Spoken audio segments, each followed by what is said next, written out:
আজ আর আমি নাম বলবো না, আজ দেখাবো একটি সুন্দর ফুল। বিনা যত্নে দেখো বাড়ির পাশে অযত্নেই হয়ে চলেছে এই ফুলটি।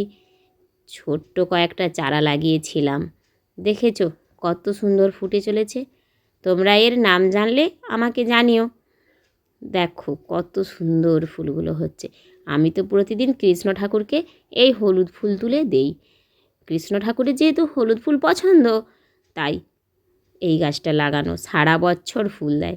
তোমরা সারা বছর যদি ফুল পেতে চাও, এরম একটা গাছ তোমাদের বাড়ির পাশে লাগিয়ে নিতেই পারো, অযত্নেই হয়ে যাবে। আর দেখো এইদিকে আরেকটা রয়েছে, এতে কত কুঁড়ি। তাছাড়া দেখো অযত্নে অবহেলায় হওয়া গাছগুলো কত সুন্দর রং, কত সুন্দর তার পাতা, এবং ফুলও দিয়ে চলেছে প্রতিনিয়ত। তাই আমার তো এইসব গাছ ভীষণ প্রিয়।